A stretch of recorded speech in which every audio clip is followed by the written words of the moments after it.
नमस्कार। आपका birth detail है 11 सितंबर 1951 दोपहर को 1:37 पर आपका जन्म हुआ है। आपकी कुंडली धनु लग्न की कुंडली है। चंद्रमा भी धनु राशि के अंदर ही बैठे हुए हैं, यानी लग्न और राशि जो दोनों के मालिक हैं वो बृहस्पति देव हैं।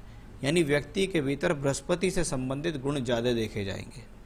और शास्त्र के अनुसार बृहस्पति हो या कोई भी ग्रह हो, उसका अपना एक कारकत्व होता है। जैसे मंगल के बारे में बात करेंगे तो मंगल साहसी है, साहस से रिलेटेड कार्य, पुलिस, सेना, मिलिट्री, ये सब कुछ मंगल से आता है। वहीं बृहस्पति से संबंधित बात करें तो ज्ञान, शिक्षक का कार्य हो, एजुकेशन का डिपार्टमेंट हो, मैनेजमेंट का डिपार्टमेंट हो, फाइनेंस का डिपार्टमेंट हो, लोगों को सलाह देने का काम हो, ये सब काम जो है बृहस्पति के अंडर में आते हैं। और जब बृहस्पति से संबंधित स्थितियां व्यक्ति की कुंडली में अच्छी होती हैं तो व्यक्ति अपने जीवन में किसी भी चीज़ को प्राप्त करके लंबे समय तक कार्य करता है। क्योंकि कुंडली में बृहस्पति 5 भावों के कारक है।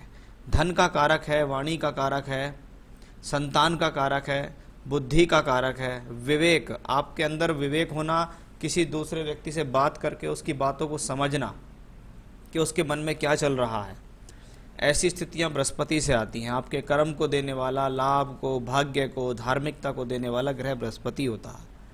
और आपके लग्न राशि का मालिक बृहस्पति जब केंद्र में हो, स्वराशि राशि के अंदर हो, चौथे घर में बैठा हो, तो ये यश के लिए, मान के लिए, सम्मान के लिए, आयु के लिए, स्वास्थ्य के लिए अच्छा होता है।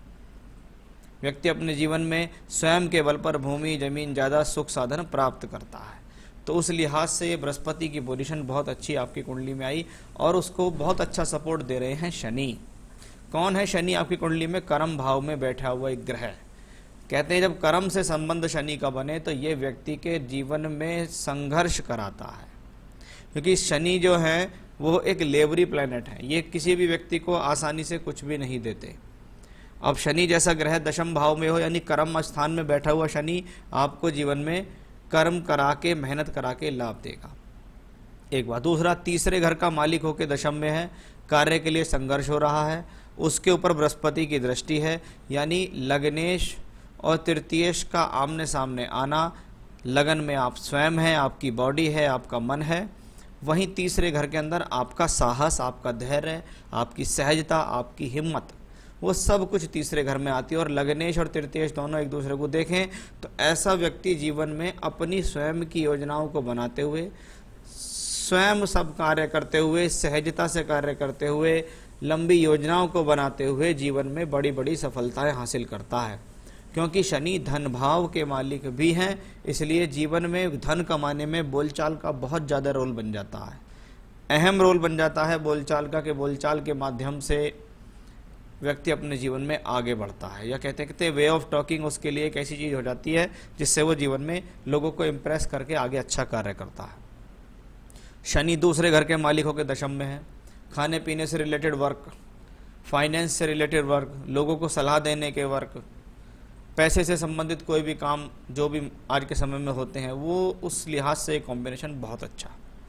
राहु थर्ड हाउस में बहुत इनोवेटिव कहा जाता है। कहते हैं कि तीसरे घर में अगर राहु होता है तो इसको कहते हैं व्यक्ति स्वयं के बल पर कुछ खोज करने में सक्षम होता है। राहु को मीडिया का कारक कहा गया है, खोजी प्रवृत्ति वाला, दार्शनिक प्रवृत्ति वाला, और साइंटिस्ट लोगों की हॉरोस्कोप्स में भी ये कॉम्बिनेशन देखे जाते हैं। तो अब राहु तीसरे घर में है, तीसरे घर में स्वयं के द्वारा अर्जित कुछ प्राप्तियां होती हैं।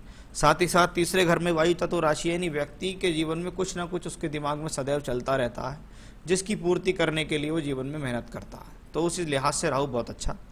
मंगल को आप देखिएगा पंचमेश होके अष्टम में, पंचमेश होके अष्टम में ग्रह पहुँचे तो एजुकेशन के लिए इसको अच्छा माना जाता है, बुद्धि के लिए, लॉजिक के लिए, किसी भी चीज़ को बढ़ाने के लिए आगे, कि आप अपनी शिक्षा को बढ़ा रहे हैं, बुद्धि के द्वारा कुछ आगे अर्जित कर रहे हैं, उसके लिए अच्छा है। लेकिन पंचमेश जब अष्टम भाव में नीच का होता है तो अधिकतर संतान प्राप्ति में कुछ समस्या, देरी, या कह सकते हैं सर्जरी आदि से संतान होना या मिसकैरेजेस होना, वो भी चीज़ देखी जाती हैं। क्योंकि प्लैनेट नीच का है तो कुछ ना कुछ तो प्रॉब्लम देगा। कभी कभी एजुकेशनली एक आध साल का ब्रेक करा दिया, ऐसा भी देखा जाता है, लेकिन इसको मैं कोई ज़्यादा खराब कॉम्बिनेशन नहीं मानता। मंगल नीच का है, चंद्रमा की राशि में, चंद्रमा लगन में है, मंगल का नीच भंग राजयोग हो रहा है। चलिए बात करते हैं भाग्य स्थान में बैठे हुए चार चार ग्रह। भाग्येश भाग्य स्थान में है, अच्छी बात है, व्यक्ति का भाग्य उसका साथ देगा। लेकिन जब भाग्य का मालिक राहु केतु अक्ष पे आ जाता है तो भाग्य बनाने में कठिनाई आती है, पिता के सुख में कमी आती है, पिता के साथ वैचारिक मतभेद होते हैं। वो सूर्य केतु के कॉम्बिनेशन से आता है। और व्यक्ति को अपने जीवन में जब तक वो जिए उसको अपने जो हृदय है, अपने को हार्ट से रिलेटेड प्रॉब्लम्स में नहीं फंसने देना है। क्योंकि जब जब पंचम भाव 5 नंबर की राशि सूर्य राहु केतु अक्ष पे आते हैं तो ये हृदय से संबंधित प्रॉब्लम देते हैं, तो उसका आपको विशेष ध्यान देना होगा। साथ में देखिएगा केतु है, क्योंकि केतु भी सूर्य की ही राशि में, इसलिए वो सूर्य जैसे ही फल देगा। शुक्र साथ में है, छठे घर का मालिक जब भाग्य स्थान में बैठे तो छठा घर संघर्षों का घर है, चुनौतियों का घर है, कंपेटिटर्स का घर है, और वो भाग्य स्थान में बैठेगा, यानी व्यक्ति को अपने भाग्य बनाने के लिए इन सभी प्रकार की चुनौतियों का सामना करना पड़ेगा। आपका दशम भाव, आपके सप्तम भाव दोनों के मालिक बुध हैं। सप्तमेश का नवम में जाना, नवमेश सूर्य के साथ होना विवाह के पश्चात भाग्योदय को दिखा रहा है, विवाह के पश्चात पत्नी से सहयोग को दर्शा रहा है। वहीं दूसरी तरफ बुध दशमेश होके भाग्य स्थान में भाग्येश के साथ हैं, लाभेश के साथ हैं, इसलिए ये धन योग भी और राजयोग भी है। लेकिन जीवन में जो प्राप्तियां हो रही हैं वो आसान नहीं है। जब भाग्य स्थान में प्लैनेट बैठते हों और वो छठे का मालिक भी हो, भाग्येश राहु केतु एक्सेस में भी हो, तो जीवन में लगता है कि बहुत आसानी से सब कुछ मिला है, लेकिन अचीवमेंट करने में काफ़ी तपस्याएं की हैं व्यक्ति ने। तो उस लिहाज से ये कॉम्बिनेशन है। सबसे अच्छी बात है कि आपकी वर्ग कुंडली, नवांश कुंडली में प्लैनेट की पोजीशन अच्छी हुई। लगन कुंडली, हमारे माँ बाप के कर्मों के द्वारा हम पृथ्वी पर आए, ईश्वर ने हमें कैसे कर्म करने के लिए भेजा और उनको हम कितना बढ़ा सकते हैं अपने द्वारा, वो नवांश कुंडली में आता है। कि एक व्यक्ति जिसकी 70 साल की उम्र हो, वो आज के समय में एक्टिव है, फिट है, वर्क करने की इच्छा रखता है और लंबे समय तक कार्य करने की इच्छा रखता है, वो प्लैनेट की पोजीशन नवांश से मिलती है। कि नवांश में बुध स्वराशि का है, सूर्य मित्र राशि का है, मंगल उच्च का है, गुरु चंद्रमा का भाग्य स्थान में योग है, बृहस्पति स्वग्रही है, राहु वर्गोत्तम है, मंगल उच्च के हैं, शनि भले ही नीच के, उनको उच्च का मंगल देख रहा है तो नीच भंग राजयोग है। तो उस प्रकार से बहुत अच्छे कॉम्बिनेशन आपकी वर्ग कुंडलियों में मिले। जब वर्ग कुंडलियाँ अच्छी हो जाती हैं तो आप समझ सकते हैं, महर्षि पराशर जी ये कहते हैं व्यक्ति किसी भी परिस्थिति में पैदा हो लेकिन वो वहाँ से बहुत अच्छी तरक्की प्राप्त करता है।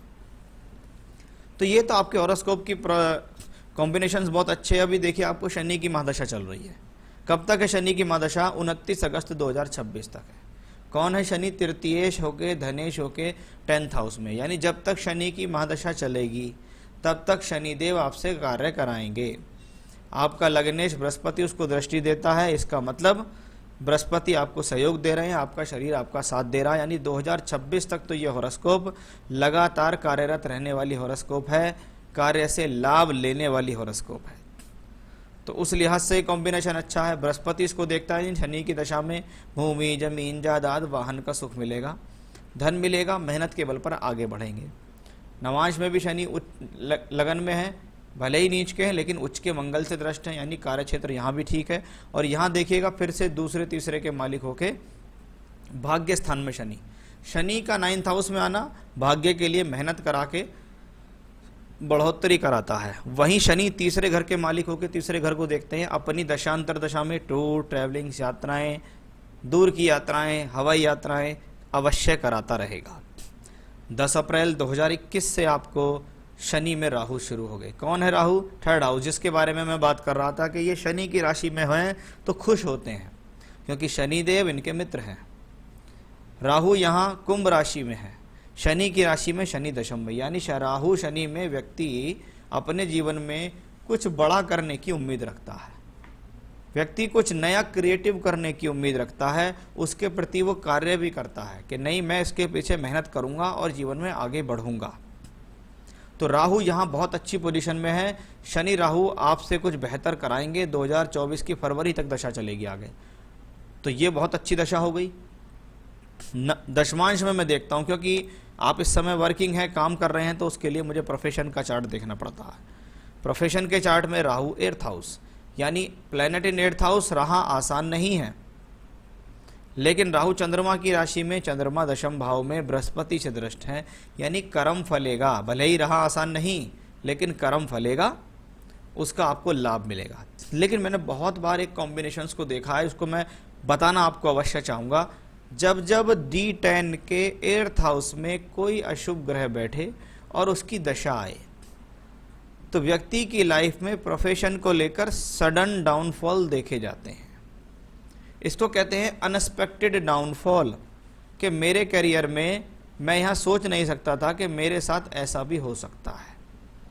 इसलिए मैं आपको आने वाले 2-2.5 साल तक ये कहूँगा बिल्कुल कि कार्य क्षेत्र में सचेत होकर काम करें, और अपने मन में एक बात को हमेशा बैठा के रखें कि जहाँ जिस क्षेत्र में मैं कार्य कर रहा हूँ वहाँ पर मुझे किसी प्रकार की प्रॉब्लम आ सकती है। क्योंकि मैंने पिछले कई 3-4 सालों में तो ये बहुत कॉम्बिनेशंस देखे हैं, जब से ये कोरोना का चला है 2 साल से।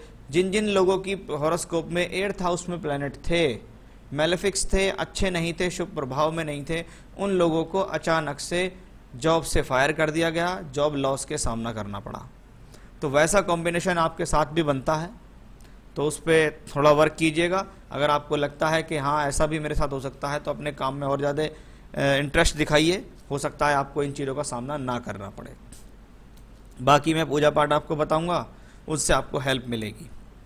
तो शनि में राहु अभी चल रहा है, मेहनत में आपकी कोई कमी नहीं है, लेकिन जिसके यहाँ काम करते हैं उसके दिमाग में क्या चल रहा है वो कहना मुश्किल है। वो यहीं से निकल के आता है 8th हाउस से, कि आपके खिलाफ कोई क्या योजना बना रहा है कि भाई चलो बस अब इनको जॉब से हटा देते हैं, सैलरी कम कर देते हैं, या कुछ भी है। क्योंकि आपने मुझसे एक सवाल पूछा, प्रमोशन और सैलरी इंक्रीज इन करियर और जॉब चेंज।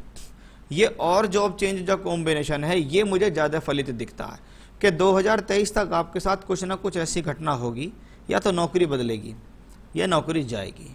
मुझे यहाँ प्रमोशन और सैलरी इंक्रीज का कोई अच्छा योग नहीं दिखाई दे रहा। Chance of having own house, हाँ निश्चित बता रहा हूं मैं आपको, फरवरी 24 से अगस्त 26 जब शनि में बृहस्पति की दशा आएगी। बृहस्पति कौन? चतुर्थे शोके, चौथे घर में भूमि जमीन ज़्यादा सुख साधन देने वाले, और शनि है सामने। इस दौरान निश्चित आपको अपना हाउस होगा। सेटलिंग इन फॉरेन कंट्री, देखिए शनि की दशा तक कोई सेटलमेंट मुझे फॉरेन कंट्री में इतना दिखता नहीं है, लेकिन 2023 के बाद आपके जीवन में विदेश यात्राएं बढ़ेंगी। तब आपके जीवन में लगेगा कि मुझे फॉरेन में सेटलमेंट होना चाहिए, क्योंकि आपकी आने वाली दशाएं लगातार विदेश में जाके बसने के योग दिखा रही हैं। लेकिन 2023 तक तो नहीं है, उसके बाद अवश्य है। Any health issues? नहीं, मुझे कोई बड़ा हेल्थ इश्यूज़ नहीं दिखता। बस वही हार्ट से रिलेटेड प्रॉब्लम्स मैंने आपको बताई हैं, उसका थोड़ा ध्यान रखना होगा। If I have given property on rent but partly has stopped paying rent, when will I get rent? Will court case help? देखिए कोर्ट केस का मुझे कोई इशारा कहीं आपके हॉरोस्कोप में नहीं दिखता है। हो सकता है परेशानी में दुनिया चल रही है तो आपको किराया भाड़ा ना मिल पा रहा हो, लेकिन वो आपका किराया आपको मिल जाएगा। कोर्ट केस का मुझे यहाँ से कोई रोल दिखता नहीं है। आप इन चीज़ों से जितना बचेंगे उतना फ़ायदा है। How will be my life prosperity in future? भविष्य के हिसाब से देखें तो, अभी कर्म के हिसाब से देखें तो शनि में राहु आपको कर्म में संघर्ष करा रही है, वो मैंने आपको डिटेल से बताया। बाकी लगन कुंडली के हिसाब से आपकी मेहनत लगातार दिख रही है, और शनि की दशा तक तो 2026 तक भी मैं आपको शुरू में कह चुका हूँ कि ये एक वर्किंग चार्ट है, लगातार काम करेगा। यानी अभी आप जीवन में कम से कम 5 साल और काम करेंगे। बुध की दशा में मुझे नहीं लगता कि आप जाके बुध की महादशा में आप कोई काम करेंगे। तो अभी 5 साल वर्किंग अच्छा खासा दिखाई दे रहा है आपकी हॉरोस्कोप्स में। अब ऐसी स्थिति में क्या करना चाहिए व्यक्ति को जिससे वो जीवन में सफलता हासिल करे, उसको मजबूती प्रदान करे? देखिए आप कोई भी पूजा करते हो, मैं उसके लिए मना नहीं करूँगा। मैं आपको 2 ही चीज़ मजबूत करूँगा आपकी, और वो दोनों चीज़ मुझे मजबूत करना है। आपका सूर्य, आपका भाग्य स्थान, राहु केतु से मुक्ति। तो सबसे पहले आप रोज़ाना एक ही पूजा करेंगे कि आप सुबह उठेंगे, नहा धोकर तांबे के लोटे के अंदर जल भरेंगे, उसके अंदर थोड़ी सी रोली डालेंगे और उसको अपने बराबर में रख लेंगे। थोड़ी सी गुड़ भी डाल सकते हैं आप उसके अंदर। उसके बाद आप आदित्य हृदय स्तोत्र, ये आपको गूगल से मिल जाएगा, गीता प्रेस गोरखपुर वालों का आता है आदित्य हृदय स्तोत्र। वो आदित्य हृदय स्तोत्र आपको संस्कृत और हिंदी दोनों में मिलेगा, तो आपको हिंदी या संस्कृत जो आप पढ़ सकते हैं वो पढ़ें। रोजाना आदित्य हृदय स्तोत्र का पाठ करें, उसके बाद सूर्य देव को जल दें और वहाँ पर खड़े होकर ओम सूर्याय नमः या गायत्री मंत्र 11 बार अवश्य जपें। और एक माणिक रतन पहनने की मैं आपको यहाँ सलाह दूंगा। सूर्य देव का रतन माणिक रतन होता है, वो माणिक रतन आपको यहाँ पहनना है। ये तांबे में या गोल्ड में पहना जाता है, तो नेचुरल माणिक आपको यहाँ पहनना है, वही आपको इफेक्ट देगा। तो ये एकमात्र स्टोन पहनना है और ये उपाय जो मैंने आपको बताए हैं ये करने हैं, इन्हीं से आपको सब चीज़ मिलेंगी। बाकी दशा का फल अपना है, वो मैंने आपको बताया कि आपको अपने प्रोफेशनल लाइफ में आगे बहुत ध्यान रखकर चलना होगा। तो ये था आपकी हॉरोस्कोप का एनालिसिस, सवालों के जवाब। नमस्कार।